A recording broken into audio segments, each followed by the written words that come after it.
اور ہم نے موسیٰ پر وحی کی کہ اپنا عصا ڈال دیجئے۔ اچانک اس نے ان کے بنے بنائے کھیل کو نگلنا شروع کر دیا۔ یوں حق ظاہر ہو گیا اور انہوں نے جو کچھ بنایا تھا سب جاتا رہا۔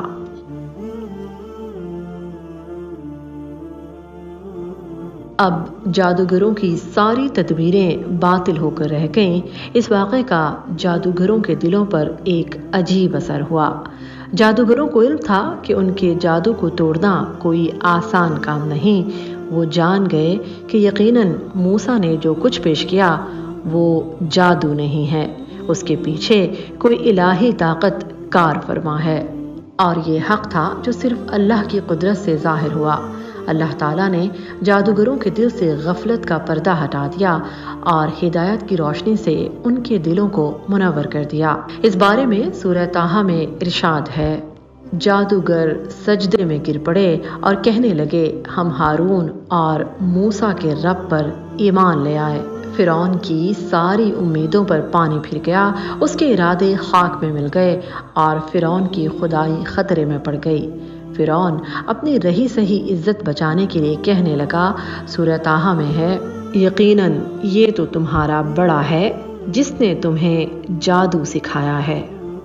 فرعون یہ بات جانتا تھا کہ موسیٰ نے انہیں جادو نہیں سکھایا اور موسیٰ کی ان جادوگروں سے کبھی ملاقات نہ ہوئی، مگر اس طرح سر عام اپنی شکست کو تسلیم کرنا فرعون اور اس کی سلطنت کے لوگوں کے لیے آسان نہ تھا۔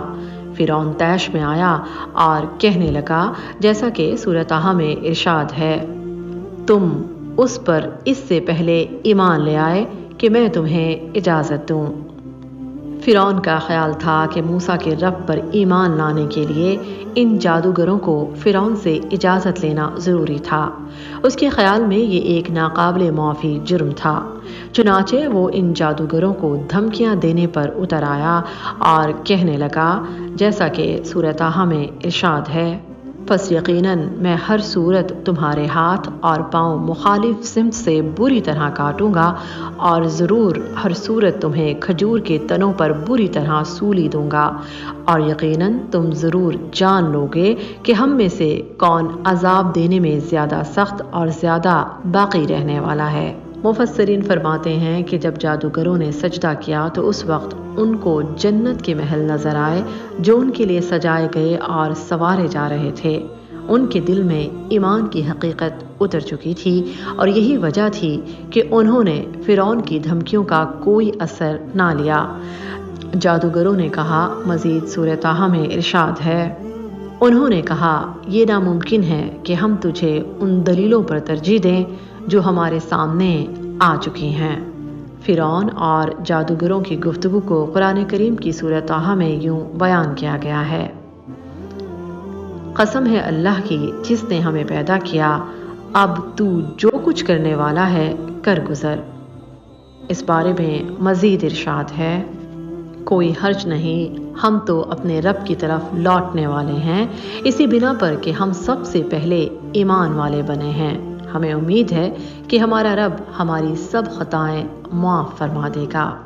جب فرعون نے دیکھا کہ جادوگروں پر دھمکیوں کا کوئی اثر نہیں ہو رہا اور یہ جادوگر اس کی خدائی کو بچانے کا آخری سہارا تھے، اب فرعون کے پاس بس ایک آخری تدبیر باقی رہ گئی تھی کہ حضرت موسیٰ علیہ السلام کو قتل کر دیا جائے۔ فرعون سوچ سوچ کر پاگل ہو رہا تھا کہ ہارون علیہ السلام اور موسیٰ علیہ السلام کو قابو پانے کی جو تدبیریں کی تھی سب کی سب خود اسی پر الٹی پڑ چکی تھی۔ فرعون نے موسیٰ علیہ السلام کو دھمکی دیتے ہوئے کہا، جیسا کہ سورہ الشعراء میں ارشاد ہے، یقیناً اگر تو نے میرے سوا کسی کو معبود بنایا تو میں تجھے ضرور ہی قید کیے ہوئے لوگوں میں شامل کر دوں گا۔ فرعون کی بات سن کر حضرت موسیٰ علیہ السلام نے فرمایا، جیسا کہ قرآن کریم کی سورہ الشعراء میں ارشاد ہے، کیا اگرچہ میں تیرے پاس کوئی واضح چیز لے آؤں؟ اس موقع پر حضرت موسیٰ علیہ السلام نے فرعون اور اہل مصر کو اللہ کی توحید کی دعوت دی۔ جب فرعون نے آپ علیہ السلام پر جادو کی تہمت لگائی تو موسیٰ علیہ السلام نے فرمایا، سورہ طٰہٰ میں ارشاد ہے، یعنی تمہاری بربادی ہو، اللہ پر کوئی جھوٹ نہ باندھنا ورنہ وہ تمہیں عذاب سے ہلاک کر دے گا، اور یقیناً ناکام ہوا جس نے جھوٹ باندھا۔ اور اس کے ساتھ ہی یہ بھی فرمایا، مزید سورہ الشعراء میں ہے، کیا تم حق کے بارے میں یہ کہتے ہو جب تمہارے پاس آیا، کیا جادو ہے یہ؟ حالانکہ جادوگر کامیاب نہیں ہوتے۔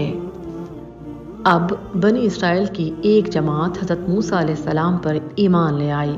وہ فرعون کے فتنوں اور ظلم سے تنگ آ چکے تھے، کیونکہ فرعون جب ظلم ڈھاتا تھا تو سوچتا تک نہ تھا، اور بظاہر ایمان لانے والے یہ خوش نصیب جوان تھے، جبکہ فرعون اور اس کی سلطنت کے لوگ ایمان لانے سے انکار کرتے رہے۔ اس کی وجہ دنیاوی نعمتوں اور لذتوں کی فراوانی تھی، جس نے ان کے دل سخت کر دیے تھے، اور وہ اپنی سرکشی اور گمراہیوں میں بڑھتے جا رہے تھے، اور وہ کفر و عناد میں مزید سخت ہو کر حق سے اور بھی دور ہو گئے۔ اللہ تعالیٰ نے سورہ اعراف میں فرمایا، اور وہ آپ کو اور آپ کے معبودوں کو ترک کیے رہیں۔ جب ان سرداروں کی بات فرعون نے سنی تو اس نے کہا، مزید سورہ اعراف میں ارشاد ہے، فرعون نے کہا، ہم ابھی ان لوگوں کے بیٹوں کو قتل کرنا شروع کر دیں گے اور عورتوں کو زندہ رہنے دیں گے، اور ہم کو ان پر ہر طرح کا زور حاصل ہے۔ حضرت موسیٰ علیہ السلام کی بعثت کے بعد لڑکوں کو قتل کرنے کا یہ حکم بنی اسرائیل کو ذلیل کرنے کے لیے دیا گیا تھا، اور مقصد یہ تھا کہ بنی اسرائیل کو طاقت حاصل نہ ہو جائے کہ جس کی بنا پر وہ اپنا دفاع کر سکیں۔ چنانچہ حضرت موسیٰ علیہ السلام نے اپنی قوم سے فرمایا، اس بارے میں مزید سورہ اعراف میں ارشاد ہے، موسیٰ نے اپنی قوم سے فرمایا، اللہ تعالیٰ کا سہارا حاصل کرو اور صبر کرو، یہ زمین اللہ کی ہے، اپنے بندوں میں جس کو چاہے وہ مالک بنا دے، اور اخیر کامیابی انہی کی ہوتی ہے جو اللہ سے ڈرتے ہیں۔ حضرت موسیٰ علیہ السلام کی نصیحت سن کر ان کی قوم نے کہا کہ ہم تو ہمیشہ سے ہی مصیبت میں رہے، آپ کی تشریف آوری سے پہلے بھی اور بعد میں بھی۔ ان کا کہنا تھا کہ ہمارے بچے پہلے بھی قتل کر دیے جاتے تھے، اور اب بھی یہی صورتحال ہے۔ اپنی قوم کی بات سن کر حضرت موسیٰ علیہ السلام نے فرمایا، جیسا کہ قرآن کریم میں ارشاد ہے، یعنی بہت جلد اللہ تمہارے دشمن کو ہلاک کر دے گا، اور بجائے ان کے تم کو اس سرزمین کا خلیفہ بنا دے گا۔ ان لوگوں کے سرد اور سرکش رویے نے موسیٰ علیہ السلام کو مجبور کیا کہ آپ علیہ السلام بد دعا کریں کہ اللہ انہیں ہدایت سے محروم رکھے اور ان سے مال و دولت اور عیش و نعمت بھی چھین لے۔ اس بارے میں قرآن کریم کی سورہ یونس میں ارشاد ہے، اے ہمارے رب، ان کے مالوں کو مٹا دے اور ان کے دلوں پر سخت گرہ لگا دے، پس وہ ایمان نہ لائیں یہاں تک کہ دردناک عذاب دیکھ لیں۔ بے شک اللہ تعالیٰ نے حضرت موسیٰ علیہ السلام کی اس بد دعا کو اپنی بارگاہ میں قبول فرما لیا۔ اس بارے میں مزید سورہ یونس میں ارشاد ہے، بلا شبہ تم دونوں کی دعا قبول کر لی گئی، پس تم دونوں ثابت قدم رہو اور ان لوگوں کے راستے پر ہرگز نہ چلو جو نہیں جانتے۔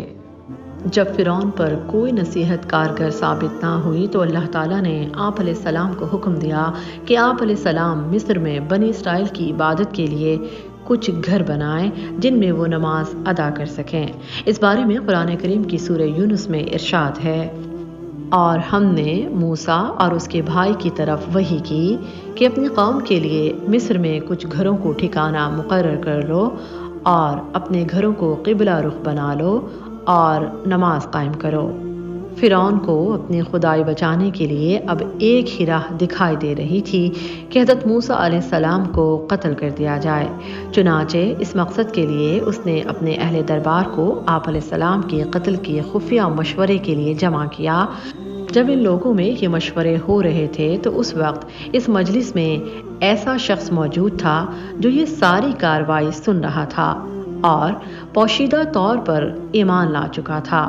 اس مرد مومن نے کھڑے ہو کر حضرت موسیٰ علیہ السلام کے حق میں ایک زبردست تقریر کی۔ اس بارے میں سورہ مومن میں ارشاد ہے، اور ایک مومن شخص نے جو فرعون کے خاندان میں سے تھا، اپنا ایمان چھپائے ہوئے تھا، کہا کیا تم ایک شخص کو محض اس بات سے قتل کرتے ہو کہ وہ کہتا ہے میرا رب اللہ ہے اور تمہارے رب کی طرف سے دلیلیں لے کر آیا ہے؟ یہ شخص فرعون کا چچا زاد تھا۔ بعض لوگ کہتے ہیں کہ وہ شخص بنی اسرائیل میں سے تھا، لیکن یہ بات درست نہیں۔ اس شخص نے فرعون سے ایسے انداز میں بات کی جس میں ترغیب اور ترہیب دونوں پہلو موجود تھے۔ اس نے مشورہ اور رائے کے انداز سے بات کی۔ اس شخص نے دربار میں موجود تمام لوگوں سے کہا، سورہ مومن میں ارشاد ہے، اے میری قوم، میں تم پر گزشتہ جماعتوں کے دن کے مانند سے ڈرتا ہوں۔ اس شخص نے درباریوں کو قوم عاد، قوم سمود اور قوم نوح کے بارے میں بتایا کہ جب اس قوم نے اللہ کی وحدانیت کا انکار کیا تو وہ غرق کر دیے گئے۔ اس بارے میں قرآن کریم میں مزید ارشاد ہے، نوح اور قوم عاد اور قوم سمود اور ان لوگوں کے حال کی مانند سے جو ان کے بعد تھے، اور اللہ اپنے بندوں پر کسی طرح کے ظلم کا ارادہ نہیں کرتا۔ اس شخص کی باتیں سن کر وہ پتھر دل مصری ایک دم ہتھے سے اکھڑ گئے۔